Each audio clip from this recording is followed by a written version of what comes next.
Mais uma rápida em relação a Dorival. Tem que renovar, né?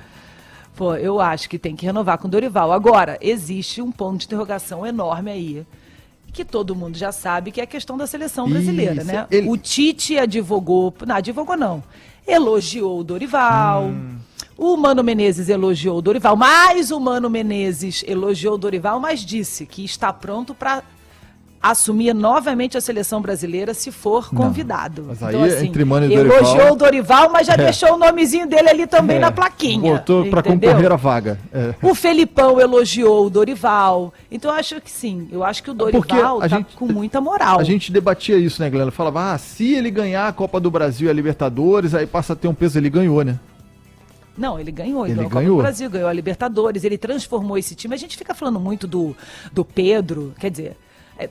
As mudanças que o Dorival fez nesse time, né? A consequência disso, por exemplo, é um Pedro indo para uma Copa do Mundo, se ele for convocado agora no dia 7, que é a famosa próxima segunda-feira. Estamos aí numa contagem regressiva para a Copa do Mundo e segunda-feira que vem, exatamente segunda-feira que vem, teremos então os 26 nomes, né, os 26 jogadores que vão representar o Brasil na Copa do Catar. O Pedro pode ser que esteja entre eles, mas enfim, se o Pedro estiver entre os convocados e até mesmo o Gabigol, eu não vou tirar o Gabigol dessa lista, não. Ele entrou nessa briga? Esse gol tem um peso maior? Não sei, eu não sei se ele entrou nessa briga. Agora, os 3 jogadores a mais, né, que podem ser convocados para essa Copa do Mundo, eu acho que pode abrir um espaço aí que talvez não existisse mais para alguns jogadores. E o Gabigol eu acho que é um deles.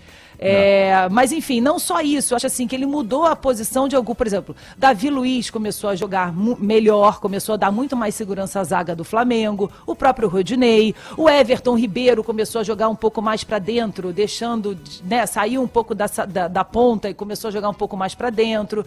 Então assim, eu acho que ele fez algumas mudanças nesse time que foram fundamentais para que o Flamengo pudesse ser campeão da Copa do Brasil e tricampeão da Libertadores e essa classificação para o Mundial.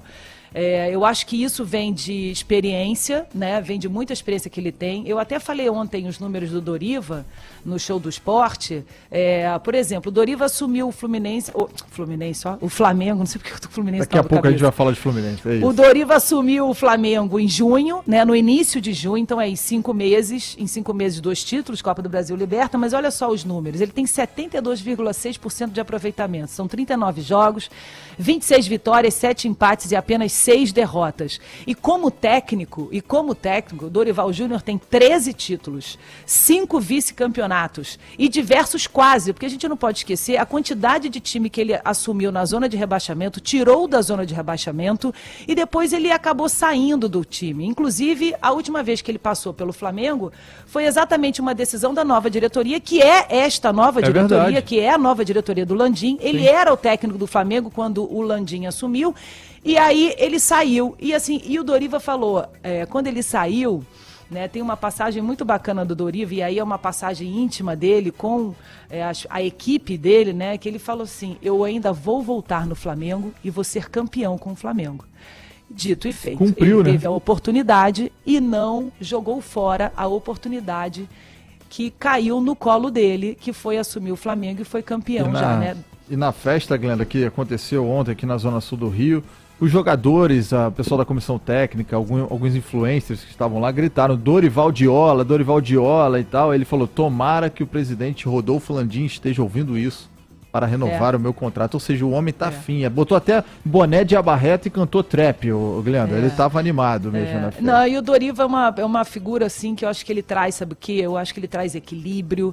Você vê que em alguns momentos assim que a torcida, né, começou a questionar um pouco o trabalho dele ali no Brasileirão, logo depois que de uma sequência de vitórias o Flamengo começou a perder, e aí o torcedor começou a questionar. A gente até falou aqui, né? Deixa o Doriva trabalhar, gente. O que adianta ficar questionando o Dorival agora? Ele acabou de assumir o time, calma.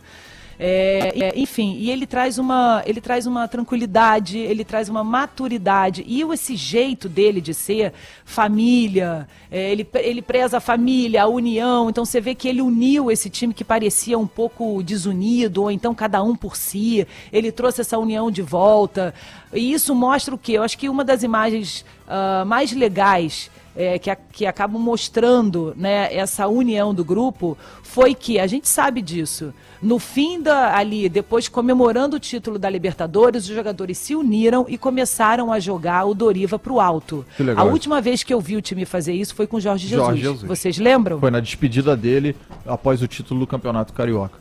Exatamente. Então eu acho que isso mostra o quê? Mostra a confiança dos jogadores, ele tem a confiança dos jogadores, ele tem o vestiário, ele tem título, ele tem tranquilidade, ele tem maturidade, ele tem experiência. Então eu acho que é muito bacana poder ver um técnico brasileiro, né, depois de tudo que se falou de técnico, desvalorizando também um pouco o trabalho dos técnicos brasileiros, supervalorizando o trabalho dos técnicos estrangeiros, e aí eu venho para os técnicos portugueses, né? Você ter o Dorival Júnior sendo campeão com o Flamengo, que é um time gigantesco, com uma torcida gigantesca, eu acho muito positivo para o futebol brasileiro.